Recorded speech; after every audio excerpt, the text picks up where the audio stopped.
All right, so the Democratic Party looks to be retooling how they are going to be scheduling their primary calendar ahead of the 2024 contest. And it seems like they are doing this in a way that is pretty openly an attempt to give a disproportionate benefit to either Joe Biden, assuming that he runs for re-election in 2024, or to Kamala Harris if he decides not to, and she would obviously end up taking up the mantle. So we're going to get into this New York Times breakdown in terms of what they are actually trying to make this calendar look like. But just as a reminder in terms of like why this is important, going back to the 2020 primary where the Democratic Party shafted Bernie Sanders for the second time, obviously. So again, just as a reminder, back then we had Bernie Sanders, who basically did a clean sweep on the first three states, which had actually never been done by a single candidate who didn't end up winning the overall primary election, right? So he won the popular vote in Iowa. Of course, then we had Pete Buttigieg, who came out and declared victory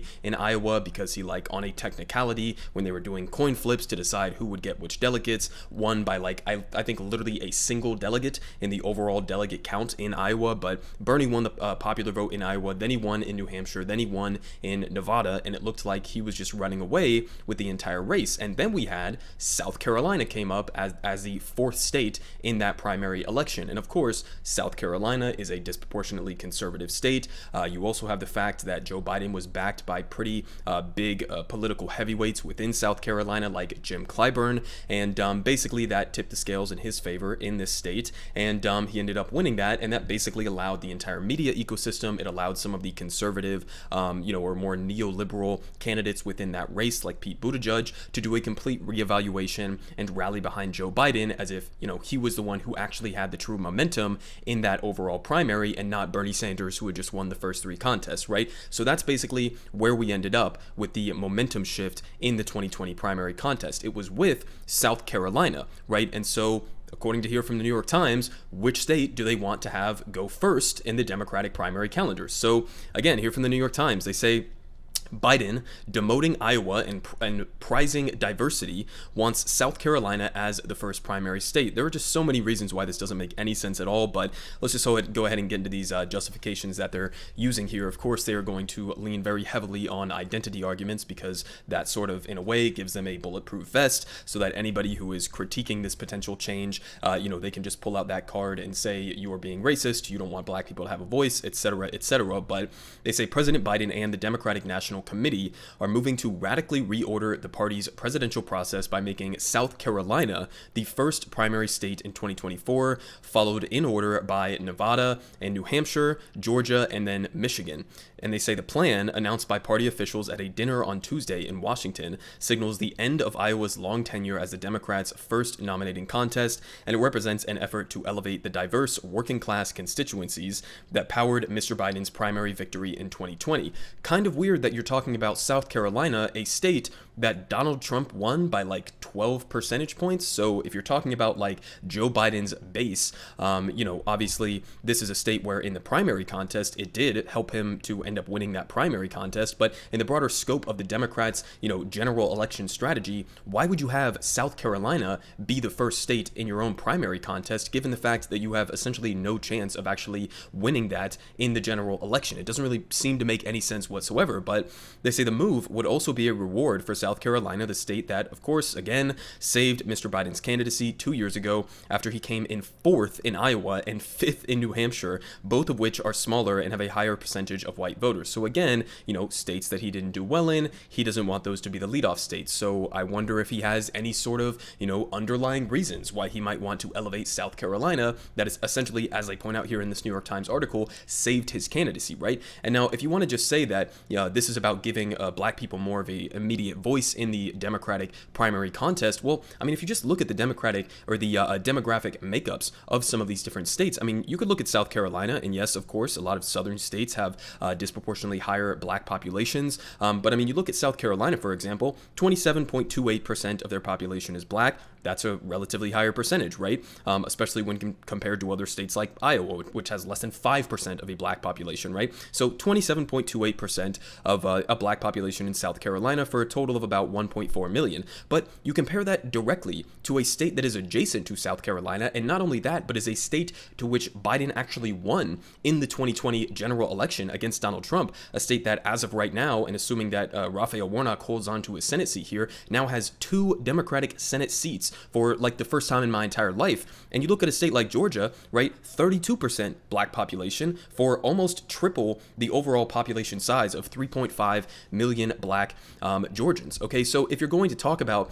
promoting black voices, why would you choose South Carolina, a state that you have no chance of winning in the general election, instead of Georgia, a state that pretty much just bailed out Joe Biden in the 2020 election, which has an even higher in total numbers and a higher percentage population of black people in it? Why would you not choose Georgia? I mean, again, in terms of like why he's picking this, I think it's pretty transparently because it's the state that helped him win in 2020. Now he's giving somewhat of a reward there to Jim Clyburn and the rest of a lot of those politicians who ended up backing him, and sort of using this as the under the guise of diversity and inclusion, while obviously giving a leg up to himself in 2024 or to Kamala Harris in 2024 if she ends up running. So I think it's pretty transparent what their actual motivations are here, right? I mean, it's not the biggest deal in the world, but you're also giving a much more conservative shift at the beginning of this primary contest, which is another, added potential consequence as somebody who is a leftist, right? If you want to actually have a chance in a lot of these elections, then, starting off the initial momentum with a very conservative state, a plus 12 Trump state like South Carolina, that's obviously going to have negative effects for anybody who's on the left or considers themselves to be a progressive and is trying to get their campaign off the ground. But it's not only just the fact that they want South Carolina as the first state, it's also the fact that it seems like they're trying to shorten the primary calendar so that if you're somebody who wants to, run more of a grassroots campaign where you're taking lots of money from different, a broad coalition of working class people who give small individual donations, similar to how Bernie Sanders did, then, it's going to give a significant disproportionate advantage, not just to establishment candidates with ties within specifically South Carolina, but also to candidates that have a lot more money straight off the bat, probably coming from corporate America, the billionaire class, or the Democratic Party itself. And it's going to give candidates who have a lot more money going into these races much more of a disproportionate benefit because you're shortening that calendar window and basically enabling this to be a much more aggressive initial launch point for the primaries. They continue here, though, saying, the letter went on to note bluntly, our party should also no longer allow caucuses as part of our nominating process. And they say Iowa is a caucus state and does not hold a primary. Okay, so they also want to get rid of caucuses. Again, you can make some arguments back and forth about whether or not caucuses are better or worse, or, maybe some people don't have the time to go participate in them, or, maybe it's much actually more of a Democratic say because you have sort of like a less, a less of a binary option in terms of which candidate you're supporting in that process. Lots of different arguments you could have back and forth about the caucus process, but at the end of the day, Joe Biden ended up losing both of those caucus contests, right? Both in Iowa and then in Nevada, he lost those elections. So again, it seems like he's just throwing his thumb on the scale here to try to, get rid of anything that does not lead to his own best personal interests in 2024. But they finish off here saying, both Iowa and New Hampshire, whose famed diners and town commons are routinely overrun by candidates leading up to their nominating contests, have long promoted themselves as providing demanding tests of a candidate's authenticity, preparedness, and ability to connect in smaller gatherings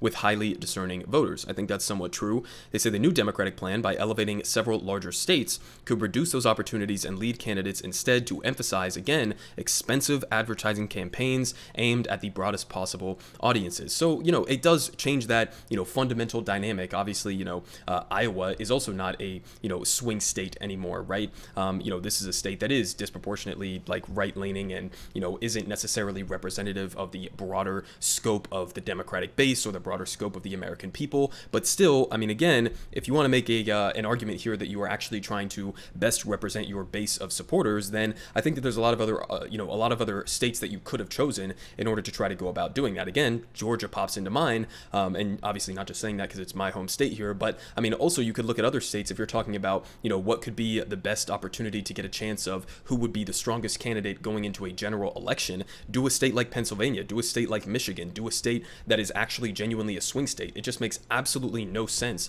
to pick a state which is not only like more conservative within your own coalition, within the Democratic framework, but is also more conservative on the national stage, and you have essentially no chance of actually winning. So a little bit more information here from this NBC News article. article on how this not only benefits obviously Joe Biden, but also potentially Kamala Harris if she ends up taking up the mantle. So they say here, Biden's 2024 primary calendar gives Kamala Harris an edge in a future White House bid. So they say President Joe Biden's push to make South Carolina the first major battleground in Democratic presidential primaries has a second big beneficiary, Vice President Kamala Harris.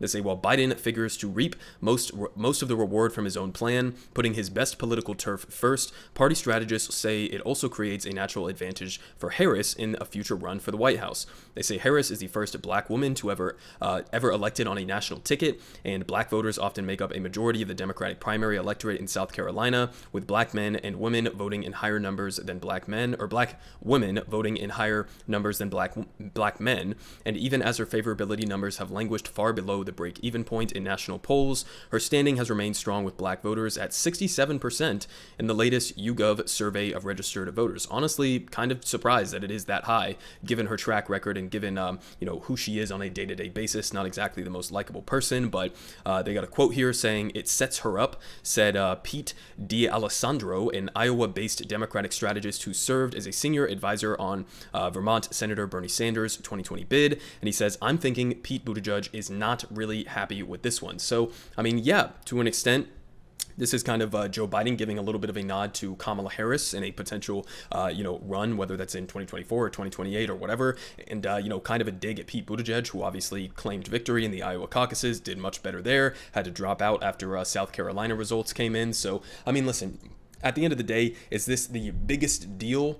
Obviously not, right? I mean, honestly, if I'm looking forward to 2024 for, the quote unquote left or progressives, it's not like we have the best slate of candidates anyways to be like looking forward to, maybe pre-stroke or depending on how his recovery goes. I would have said somebody like John Fetterman could be a decent candidate to take up the mantle in sort of like the Bernie Sanders wing of the party, pushing to challenge whether it's Joe Biden or Kamala Harris or Pete Buttigieg or whoever it may be that the corporate Democrats put up. But I mean, honestly, our cast is not looking that deep right now. Our bench is not deep. Our cast is not looking that strong. So, I mean, regardless, 2024 prospects for the left or the progressive movement not looking great so far. But, we could have somebody who, shoots up and is a big, underground star who rises up the ranks and maybe runs in that primary. And, honestly, it wouldn't take much for somebody to beat out Kamala Harris and Pete Buttigieg. Not really the strongest candidates, especially Kamala Harris. I mean, if she ends up running in place of Joe Biden in 2024, there is a significant chance there for her to lose that election, which would honestly just be absolutely hilarious given how badly she wants to be the president. But honestly, she doesn't really have any charisma whatsoever. She is a charisma black hole, not somebody who has a broad appeal among the American people. And as vice president, maybe Joe Biden has been putting her in some difficult positions, but every single time that I see her, she seems like a robot. She seems like she's not even remotely capable of connecting with average people, especially not like average working class, the average working class base of the Democratic Party, or what should be the base, definitely not young people. So she's a seriously weak candidate. So I guess in some sense, she kind of needs a leg up wherever she can get it. And it seems like Joe Biden is not only giving her a leg up, but is also giving himself a leg up and making it so it'll be that much more difficult for anybody who is even nominally on the left to get a serious foothold in these primaries going forward. Everyone is saying good Politic guy has the best Politic. Believe me, no one does it like him.